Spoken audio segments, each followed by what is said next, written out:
fala de beleza, de estética, de saúde da pele, de saúde do rosto. Por que não falar de beleza? Isso porque muita gente se queixa de que o rosto não está harmônico, não tem um rosto, né, cheio de harmonia, está assimétrico, não tem simetria, um lado é maior do que o outro. Então as pessoas muito bonitas que têm o rosto simétrico querem dar um up, querem ficar mais bonitas, e para isso existe a volumização facial. Quem vai falar desse assunto pra gente é o Dr. Fabiano Magacho. Doutor, seja bem-vindo ao Check-up. Obrigado pelo convite. Doutor, o que é essa volumização? Vamos começar explicando, né, o que é essa volumização facial. A volumização facial é um conjunto de técnicas, na verdade, que usam os preenchedores, aí o mais conhecido é o ácido hialurônico, que injetados na face em determinados pontos vão mexer com o jogo de luz da face, tentando concentrar a luz no queixo, na maçã do rosto, às vezes levantar a pontinha do nariz para tentar dar uma aparência do nariz mais arrebitado, consertar um pouco a curvatura nasal, deixar um rosto que às vezes é muito ovalado, um pouco mais quadrado, ou mesmo como você falou, corrigir uma assimetria, às vezes uma maçã do rosto um pouco maior do que a outra, ou uma desproporção muitas vezes, onde a maçã do rosto é muito alta, a mandíbula é muito curta, ou o queixo às vezes não se sobressai, acaba parecendo um pouco pequeno em relação ao restante do rosto. Então é um conjunto de técnicas que vai mexer, como o nome diz, né, volumização, vai mexer com os volumes da face e através dessa reorganização, dessa remodelação dos volumes da face, tentar deixar o rosto mais harmonioso, mais bonito. Nós vamos mostrar agora fotos de celebridades.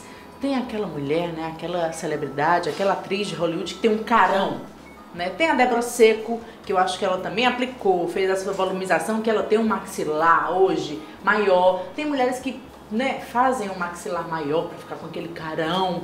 Parece até mais másculo, mas deixa um carão, né, uma coisa mais poderosa, um rosto mais marcante. Isso é muito comum, é uma das queixas que mais procuram consultório, é realmente às vezes um rosto que não tem uma angulação muito boa, às vezes tem muita bochecha e a pessoa tem até medo às vezes de preencher e achar que vai ficar com bochecha maior, mas na verdade você faz uma definição, então a definição, o contorno melhor do rosto é uma das principais queixas.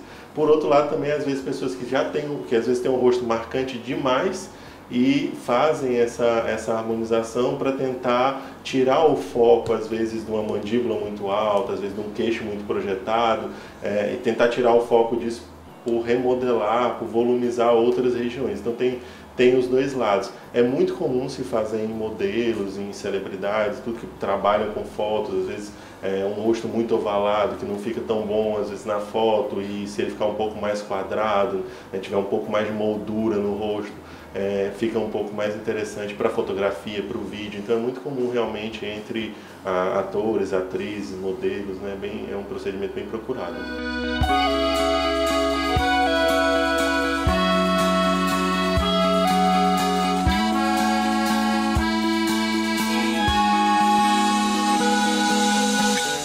Aquele nariz que tem um ossinho assim, ó, levantado aqui no meio do nariz, aqui aquele ossinho levantado, e aquela pontinha do nariz caída. Essa volumização também resolve? Em alguns casos sim, boa parte dos casos sim.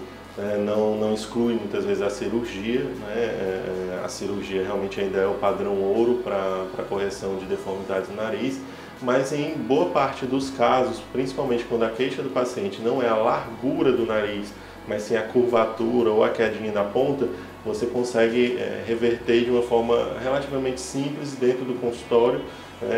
A grande vantagem é que você não tem aquele pós-operatório, embora você, em alguns casos, vai ter que refazer depois de um tempo, fazer uma manutenção daquilo ali, mas a grande vantagem é que você não tem aquele pós-operatório mais complicado da cirurgia, embora nem todos os casos possam ser resolvidos dessa forma. O ideal é que a pessoa procure um médico que tenha experiência em fazer esse tipo de procedimento do nariz, que realmente é bem específico, são poucas pessoas que fazem, poucos médicos que fazem, mas que procure alguém que tenha experiência nisso para avaliar se realmente é o caso ou não.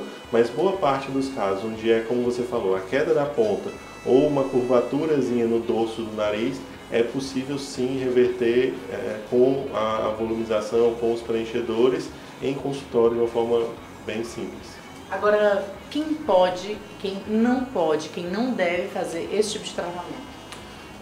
Não existem contraindicações. O procedimento é feito com preenchedor. O preenchedor é um material que a gente diz que é biocompatível, que é inerte, ele não vai ter uma reação importante no corpo.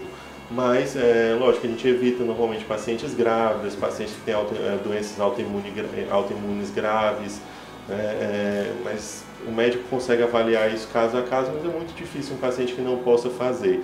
Quem pode fazer é o paciente que incomoda alguma coisa no rosto, né, que tem uma assimetria, como você falou, que tem alguma característica do rosto que ele não gosta, que ele gostaria de melhorar, ou até o paciente que às vezes, e aí eu falo que às vezes é o paciente ideal, que tem um rosto já que ela gosta, mas que ela quer dar uma melhorada, como você fala, um up no rosto. Esse paciente é um dos principais pacientes porque ele vai realmente ver uma diferença bem grande, vai notar essa definição, esse carão, né, às vezes, que vai ficar e deixar o rosto bem mais harmonioso, mais bonito.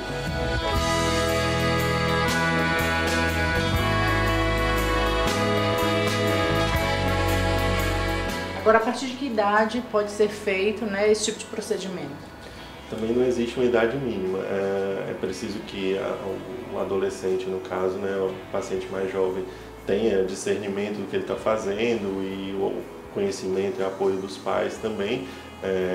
Nesses casos se faz mais quando é uma questão reparadora, nas idades mais jovens.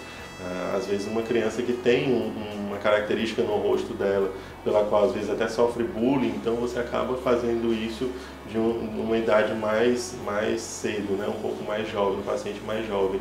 Então não existe, como o material é inerte, ele não existe uma idade mínima, vai depender muito caso a caso, e principalmente da necessidade, nos pacientes mais jovens, da necessidade realmente de fazer o procedimento.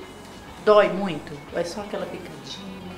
A maior parte dos casos é só uma picadinha, o paciente não sente quase nada, até porque é feita uma anestesia, né? Ou anestesia, seja anestesia tópica, existem anestésicos tópicos hoje, que claro tem que ser feito em consultório sempre, que tem um aparato todo, apesar de ser extremamente seguro, mas tem que ter um aparato direitinho para fazer. Mas existem desde os anestésicos tópicos até os bloqueios, né? Aquela anestesiazinha que o pessoal brinca, anestesia dentista, né? Que fica com essa região toda dormente.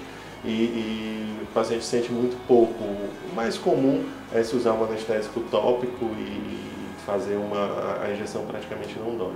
Doutor, e quais são os cuidados que o paciente deve ter depois de sair do consultório, né, de ter feito a volumização facial? Acho que o principal cuidado é não contar para muita gente, só contar para os amigos. Porque é um procedimento que quase ninguém percebe. Assim, que foi feito alguma coisa, percebe que está diferente, percebe que está melhor, mas como não fica roxo, não fica muito inchado, não é uma coisa que chama muita atenção. É aquela coisa de chegar e dizer, acordei mais bonita. Até por isso é um procedimento muito procurado por homens também, porque às vezes o pessoal no futebol não vai perceber e não vai ficar implicando com ele ou brincando com ele, alguma coisa assim. Então é um procedimento extremamente discreto, fica um pouquinho inchado no primeiro, segundo dia, em alguns casos, não é todo mundo, roxinho, né? Muito difícil, pode acontecer também, mas é muito difícil. E aí nesses casos onde fica roxo, onde fica um pouco inchado, se pede para o paciente evitar o sol. Existem alguns cuidados específicos, dependendo da região a ser tratada, mas a maior parte das vezes não existe cuidado praticamente nenhum que você pede para o paciente. Ele sai do consultório, se ele quiser voltar para trabalhar, ele pode sair daqui e voltar para trabalhar no mesmo dia. Né? Evitar um pouquinho de sol? Em alguns casos, principalmente quando fica algum roxinho, alguma coisa, se esconde com a maquiagem, você evita o sol, porque qualquer lugar onde você tem um equimose, né, onde está roxo, se você pegar sol pode ficar manchado depois. Mas basicamente é isso, não tem assim, nenhuma restrição. Na maioria das vezes, o paciente não precisa deixar de fazer nada depois do procedimento. Tem uma indicação específica? Assim, é indicado principalmente para esse tipo de pessoa? Bom, é mais utilizado em pacientes jovens que têm alguma queixa de contorno facial. Seja porque acha o rosto muito fino, seja porque acha que tem muita bochecha. Em alguns casos até pacientes querem evitar fazer aquela bichectomia, tirar a gordura do rosto. Ele pode fazer o preenchimento tanto na maçã do rosto como na linha da mandíbula, e com isso disfarçar essa região, essa gordura, sem precisar fazer uma cirurgia, que é uma cirurgia que acarreta um certo risco. Então são pacientes que desejam melhorar o rosto, dar um pouco mais de formato para o rosto, seja para disfarçar alguma coisa, seja para corrigir uma assimetria, seja para deixar o rosto mais angulado, mais harmonioso. Agora, de quanto em quanto tempo, doutor Fabiano Magacho, esse paciente tem que refazer a volumização facial? Depende do preenchedor utilizado. Quando se começou a fazer isso, fazer com preenchedores definitivos. O preenchimento definitivo ele tem essa vantagem de ser definitivo, mas ele tem uma grande desvantagem que ele não vai acompanhar o envelhecimento do paciente. Então, ele colocou hoje com 20, com 30 anos e com 50 anos o preenchedor vai estar no mesmo lugar e nem sempre vai ser o local adequado. Existiram alguns problemas também no longo prazo, então hoje se usam muito poucos os preenchedores definitivos. Em geral, se usam os chamados semi-permanentes, onde o paciente vai precisar fazer uma manutenção, não que ele necessariamente vá refazer o procedimento todo, mas às vezes manutenção em pontos chaves, uma vez ao ano, uma vez a cada ano e meio, a cada 2 anos é o mais comum. Ok, doutor Fabiano Magacho, obrigado pela entrevista. Seja sempre muito bem-vindo aqui ao Check-up. Eu que agradeço o convite de poder estar esclarecendo essa técnica, que é uma paixão minha, e que realmente deixa os pacientes tão satisfeitos há tanto tempo. Né? Obrigada, doutor. Se você vê alguma celebridade, alguém muito bonito por aí, pode desconfiar que talvez essa pessoa andou fazendo volumização facial. Aquela pessoa que você vê todos os dias e do nada aquela pessoa parece mais bonita, você tá diferente, mas eu não sei o que é. Pode ser a volumização facial, essa novidade que tem ganhado aí muitos adeptos e muitos queridinhos.